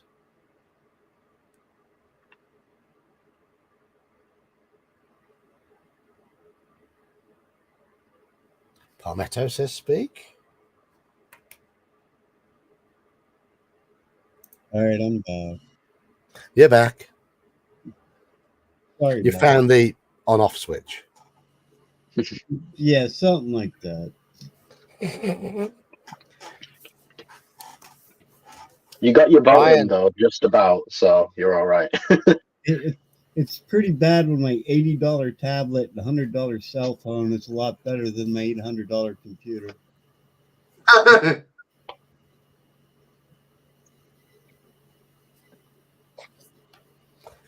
All right, so we're talking to the man. How are you anyway, Brian? How are you? Hello, Brian. Hello. 211. Brian, evening. The old man looks up and zaps you with a bolt of lightning. The Consulate of Sommerland, he says with surprise, taken aback by your sudden and unexpected appearance.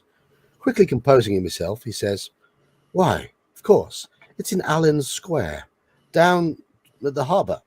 Turn right when you leave and right again at the end of the avenue. That will take you to the Red Gate.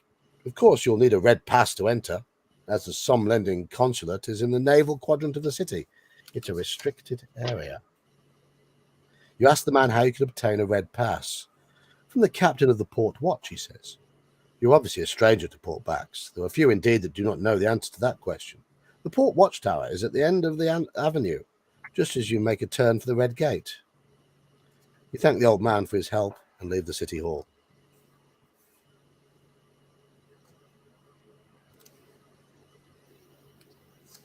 I don't know why, but I don't believe him. Nightbot, I'm on to Kelsey when I'm cooking. Just so you know. Anyhow,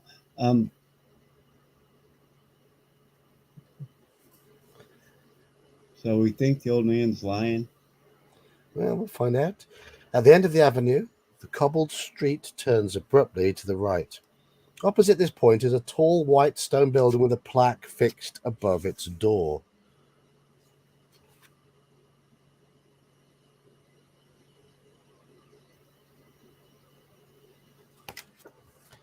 You can see that the cobbled street continues on for a few dozen yards before it ends in a high stone wall. There's a large red gate set into this wall and is guarded by 2 soldiers. Beyond the gate, you can make out the masts of several ships moored in the harbour. Do we enter this watchtower, or do we just go straight to the gate? Watchtowers. Jimmy Page in it.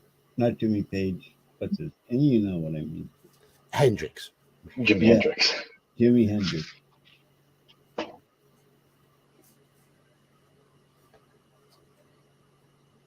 Yeah, last time was Bob Dylan's version. This time we'll do Jimi Hendrix's version. Watchtower.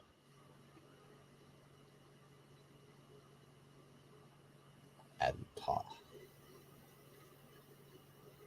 Right, we do that. Although Okay, so Jimmy it's- Page was a better guitarist. Just saying. Then Jimi Hendrix, I don't know, mate. Might have to start a fight about that. The thing is, if Hendrix had lived past 27, like, he would have been way better. But he never even achieved his full potential. Well, he shouldn't have been doing drugs, coke, and hookers and booze. Just say, although, not saying Page didn't do that neither. So, I think they all did. yeah. Pretty much, yeah. I mean, that's why they were rock stars. Yep. I got to That was see part of it. Jimmy Page twice in concert. That was pretty cool. Nice. Saw Plantin' Page and Black Crowes and Page. It was pretty cool. Anyhow, We're entering the Port Watchtower then, are we? yeah.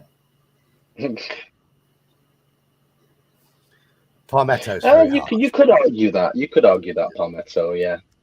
Because I think the same about Kurt Cobain. Like, if he hadn't died, like, his music would have ended up becoming a lot worse because of his voice and everything else. As horrible as it is to say. I know, Brian, I was rambling.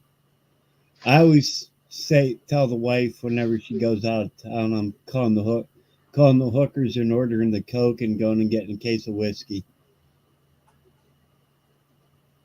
And only one of those 3 things is usually true. And it's the last one. Well, yeah. And it's the only That's- thing you can yeah. get away with.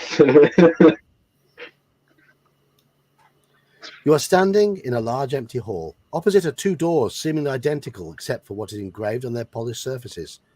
Do we enter the door marked white passes, or do we enter the door marked red passes?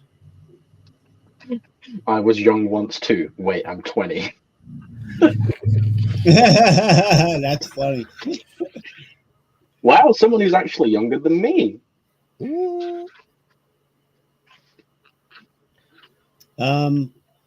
White Very passes or true, red Circle passes? Grunt. I'm Red. saying white.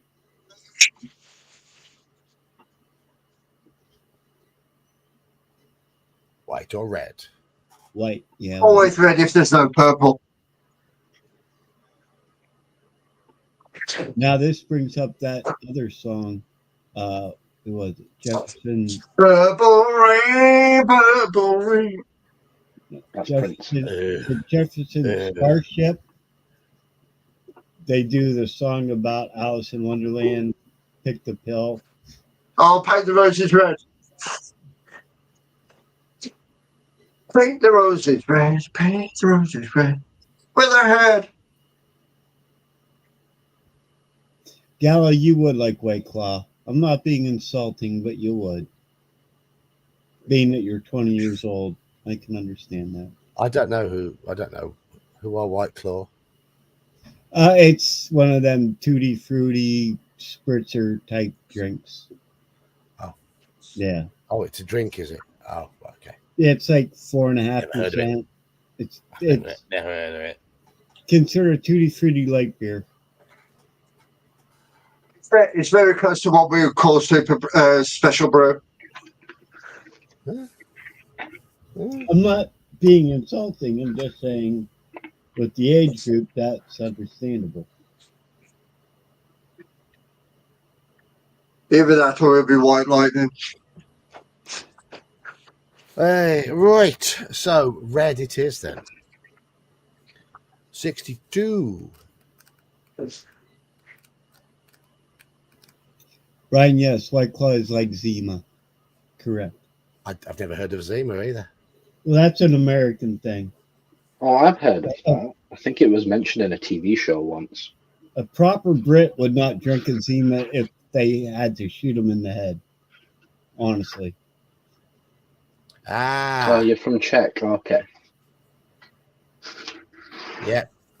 Well, yeah. The Czech Republic does have a little bit of beer history, just a bit.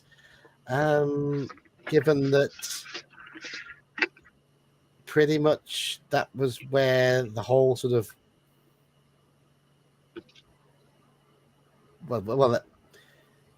the Czechs drink more beer than any other country in Europe. Wow, did not know that. I thought that would have been Germany, honestly. Can confirm. Yeah. My two Czech friends are massive alcoholics. And yeah, Budvar and Pilsen. Yeah, exactly. As in Budvar it's proper Budweiser, not the American piss water.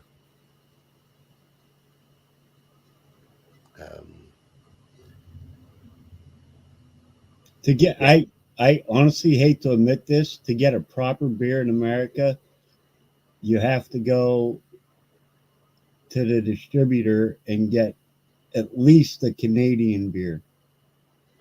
American made But of beer. course. Pilsner style beer is originally from the Czech Republic. Yeah, Right. it is. And it's a lot stronger than the pilsners you get outside of there. Yeah. Like Labatt's and Molson are really good, but they're still only like 5.5 or so, unless you get like the Triple Crown or I forget. But Correct.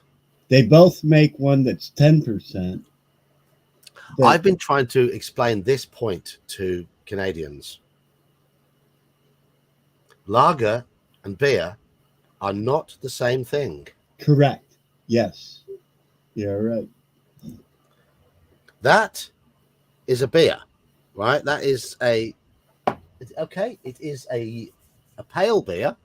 It's a golden ale, but that's a beer. It's not a lager.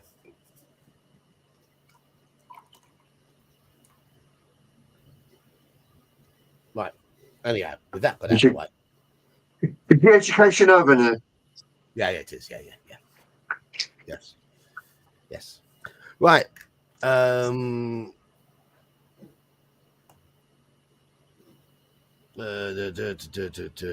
Right. Where were we? You enter a large room which is filled with leather-bound ledgers and reams of files. A man wearing the uniform of a Duranese naval officer is seated at a large desk opposite the door. He peers at you inquisitively from behind a huge book and says, "You must have pressing business in the naval quadrant to apply for a red pass at this late hour. I shall need to see your access papers and proof of your commanding officer's authorization." Okay. Do we show him the seal of Hamadal?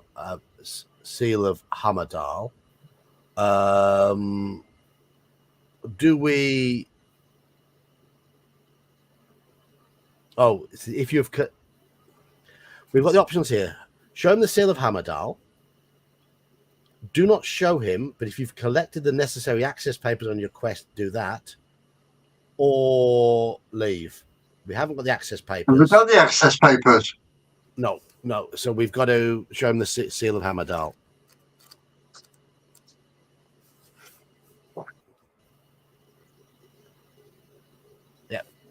Yeah, that is a hobgoblin. It's various types of hobgoblin. It's not a strong one. I mean, it's only 4.2, but it's got a lot of flavor to it. Just a pleasant drink. I like your gaming shop. That's pretty cool. Oh, cool. Yes. Yes. Okay. The man stares at the seal with a look of shocked dismay. Without saying a word, he gets up from his chair and beckons you to follow him up a flight of spiral steps that lead to a domed chamber. Here you meet the captain of the port watch. She listens intently as you tell of the war now raging in Sommerland and of the nature of your urgent mission in Duranor. Issue a red pass, she orders. Top priority. You collect your red pass, leave the port watch tower, and hurry along the street towards the harbour guards. Mark it down, red pass as a special item. Well, that went well, better than expected. Yes. I don't know that I want to go towards the guards. One of the guards steps forward and demands to see your pass. We have a red pass. 202. The soldier salutes and allows you to pass through the red gate. You return his salute and walk into an open square lit by the tall beacons lining the quayside. To your relief, you catch the sight of the marble pillars of the Sommerland consulate, the familiar sun flag of your country flying above it in the fresh night breeze. Flag. As you climb the stone steps, your Kai cloak and tunic are recognized by the Somlending guards on duty at the main door. They disappear inside and quickly return in the company of a tall, grey-haired official. His anguished expression suddenly changes to a smile of joy as he beholds your travel-stained Kai uniform. Hope beyond hope. Thank the gods that you live, lone wolf. The scant news that has reached us from the west has caused us great alarm. You're ushered inside and are taken immediately to the envoy of Sommerland, Lord Lieutenant Rygar. I think this might be just about the end of the book. Oh no. Your first meeting with the Lord Lieutenant comes as something of a shock. You had perhaps been half expecting him to be a servile old man, typical of the envoys from the southern lands that seem to plague your king's court with their delegations. But the man clad in heavy chainmail standing before you now is neither old nor servile. You're soon to learn that Lord Lieutenant Rygar is an exceptional man. Born of a Somlending father and a Duranese mother, he has become something of a legend in the city. In the past decade, he has led an alliance of the two nations to victory against the invading ice barbarians of Kalt. Wise in peace, fierce in war, you could not have wished for better company on your quest for the Summer Sword. Rygar orders that a sumptuous meal be served. It is by far the best food you have tasted since the war began. During the feast, you recall the events that have brought you to Port Bax and reflect on the daunting challenge that still lies before you. After the meal, Rygar sends for his physician who attends to all your wounds. His skill and potions restore 6 endurance points, which, we're at maximum anyway, so. Then he advises you to sleep, for you are to leave with the Lord Lieutenant for Hammerdal first thing in the morning. Spare no one. Yes. Gala, you've been playing a bit of Baldur's Gate then. Spare no one. Shortly after dawn of the next day, you are taken to an enclosed garden at the rear of the consulate, where Rygar and 3 of his best soldiers await you on horseback. They are to be your bodyguard and guides on the 830-mile ride to Hammerdal. The streets of Port Bax are just beginning to come to life as you ride through the town. Passing under a moss-covered city gate, you now feel very confident that your mission will succeed. It's almost over, then how are we going to die at the last moment? No, we're not going to die. Have some optimism. Go for the eyes, boo! Go for the eyes.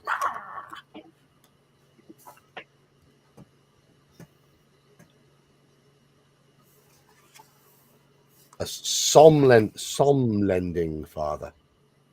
Somlending.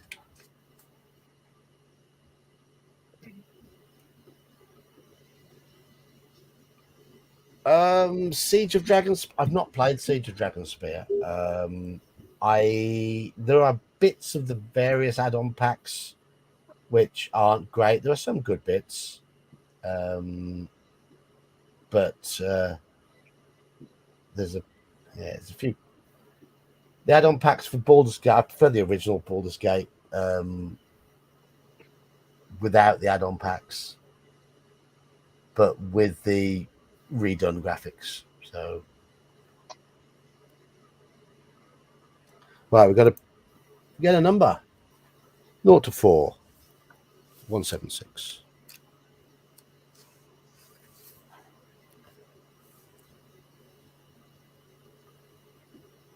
Yeah, Icewind Dale is very linear. It's a big fight fest, but it's one tough fight after another. I mean, I heard about the questionable dialogue, and didn't that get fixed? But the other things I've heard about Siege of Dragonspear is it's not meant to be particularly inspiring in terms of its storyline. One thing I liked about the original Baldur's Gate was the amount of freedom you had with it to wander around. Jayla, did you ever get to play any of the expansions for Icewind Dale? There were like 2 of them, I believe. I got Icewind Dale in a humble bundle when I got them all on the big offer, and I don't think there's any of the expansions with it there, and I can't remember whether I played them or not back in the day. I didn't pay as much attention. They had one expansion that had a graveyard that was just brutal. Icewind Dale's brutal, full stop. Yeah. I've got Planescape Torment. The game. I've got Planescape. Planescape Torment was part of that humble bundle, but I like the traditional D&D elements of the original Baldur's Gate, the freedom, wandering around as a party, meeting lots of NPCs. I'm not a big fan of the Planescape environment. Oh, see, I love Planescape. I think it's really cool. But as a DM, I did not like it. It's just too much.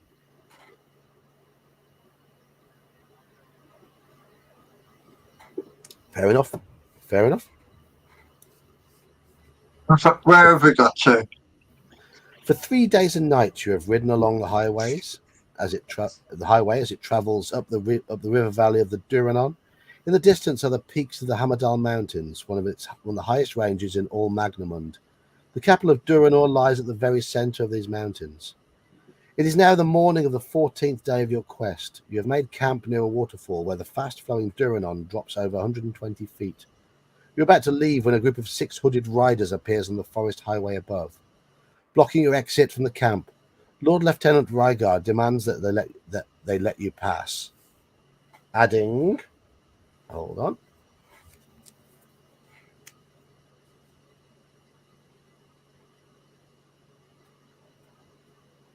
That's Rygar. Is that bloke at the table? Yeah, on my desktop, I have got Baldur's Gate and Icewind Dale. I bought there was a humble bundle recently that bundled a load of them in for about 12 quid, and so those are the ones I've installed so far. There's also Neverwinter Nights and some other bits and bobs in there, and I probably won't play.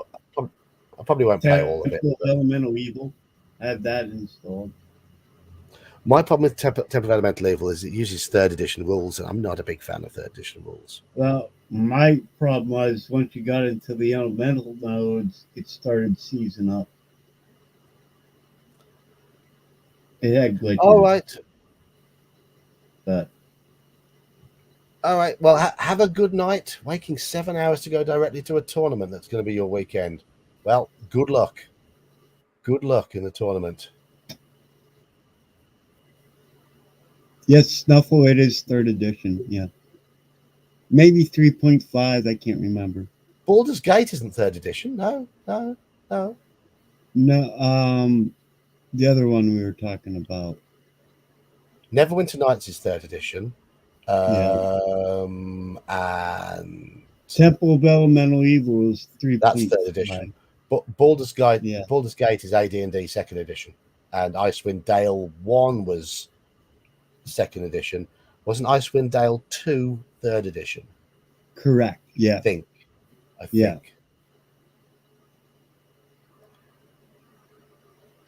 I think you're correct on that. When you say KOTOR, are you talking about the Star Wars one, Snufflegrunt? Knights of the Old Republic, is that? Yeah. I believe so, anyway, if we're thinking about the same thing. I'm trying to think which is the add-on pack that I've currently got installed for Baldur's Gate Yeah. Okay. 1. Yeah. And to be honest, I've ignored. It's offered me multiple times to go to the add-on areas because I played them originally and I didn't like them. I've completely ignored them. It's not the Dragon's Spear one; it's the other one. Takes you to what's its beard and Durlag's Tower and all that sort of stuff. I'm not a fan of those areas at all. I can't remember the name of it. Palmetto, I think you're correct. No, Baldur's Gate 2 was second edition. It was? Okay. 100%, yeah. All right. 100%. I don't know. It's been so long since I played them. I can't remember. Tales of the Sword Coast, that's it. I don't like Tales of the Sword Coast. That's the one I don't like. I know what you do like, though, John. What? Reporting. What? Acknowledged. Reporting. Acknowledged. Matt, That was June 2 last night, yes. Yeah. Okay. Right. Lord Lieutenant Rygar demands that they let you pass, adding that you bear a royal dispatch. In Durinor, it is a treasonable offence to hinder a king's messenger. Unfortunately, the cloaked riders are not impressed by his warning, and they remain where they are. If you do not care for reason, perhaps our swords will turn your tails, says Rygar. He draws his sword and orders his men to attack the cloaked riders. Do we have the... Yes, we have Sixth Sense.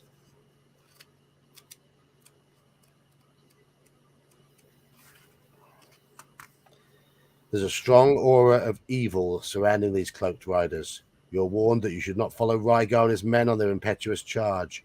You shout a warning to them in the hope it will halt their attack, but it's already too late.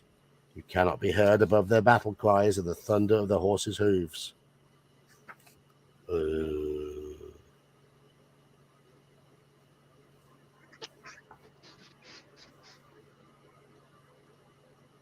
Uh, 277.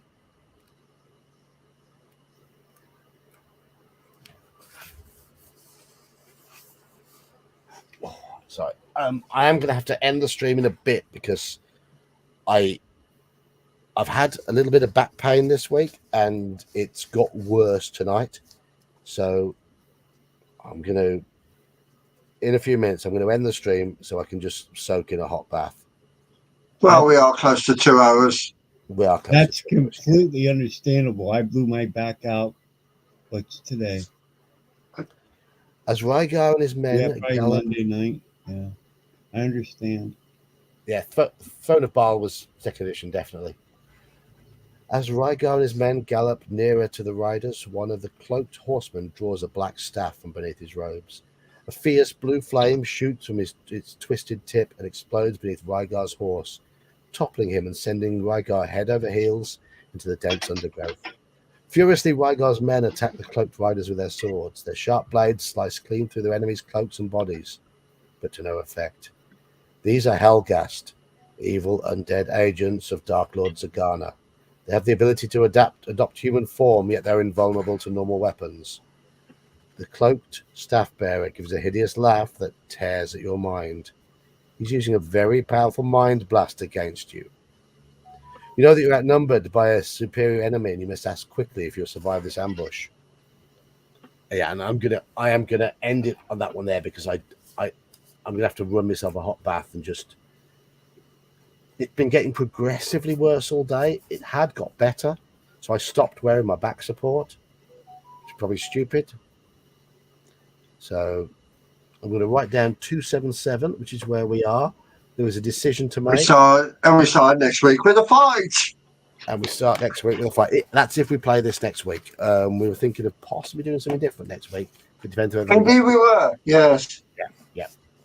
So I am going to have to end the stream there because I'm going to have to just go and get my back sorted out. Put on some. I'm going to have a hot bath and put on some of the heat rub. And Well, yeah, because you got to be ready for tomorrow afternoon or evening in your wrong time zone. Yep. And I've got work tomorrow, and I've got work on Sunday. So. More importantly, the quiz. I'm just old, Stufflegrunt. I'm just old. My back. You're a young one. Excuse me.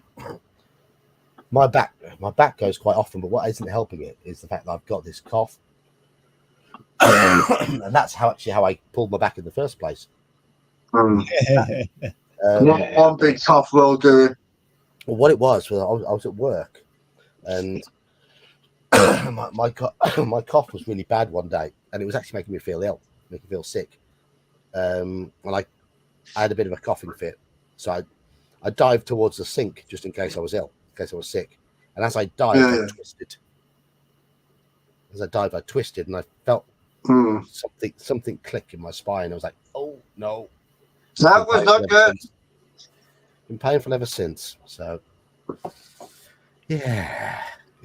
Well, have a good night, John. Have a couple brandies. Yeah, I think so. I think I told you that last week. What is it? I might just have a drop of that to help me sleep in a bit. Oh, nice. You do a shot of ginger brandy, one shot warmed 7 seconds on high in your microwave. Right. I always thought it was bullshit until I did it, and it actually does work. Clears the chest, I would imagine. Yeah, it helps your throat and your chest. Yes. But no, my back has given me issues for quite a while, on and off. But it's not as bad as my brother's or my dad's. It runs in the family. We have defective spine issues in the family, and mine's probably the best of all the blokes in the family. My brother has hidden spina bifida. My dad's had multiple operations on his back. So yeah, that's the way it goes. That's the way it goes. Right. So did anybody say if they were going to run in the morning or not? Well, Gene hasn't been here tonight. There's nothing there for tomorrow afternoon. Yeah, it's just the schedule thing on Discord is broken, and I couldn't get it to show anything for March properly. All right, that's what it is. So we are playing OSE tomorrow, starting at 2 p.m. UK time, and then a second session at 7 p.m. UK time. If you fancy playing OSE with us, that's in Discord. And I will be running my Call of Cthulhu game on Tuesday in the Discord, starting at 7:30 UK time. So what times was that? 7:30. You said 2 and 7. 2 and 7. So that's going to be your East Coast. It's 9. That'll be your 9 a.m. Yeah. Our clocks haven't moved yet, so it's 10 and 3, I think. Okay. All right, then I won't wait. Because as we're doing this, I've been scrabbling to try and find something to run in the morning, but that takes a load off them because I was like, going to spend the rest of the night trying to find something suitable to run. So I guess I won't have to worry about that. Well, I mean, if you can get something prepared and be there as a backup, because I don't know whether Gene's there or not tomorrow.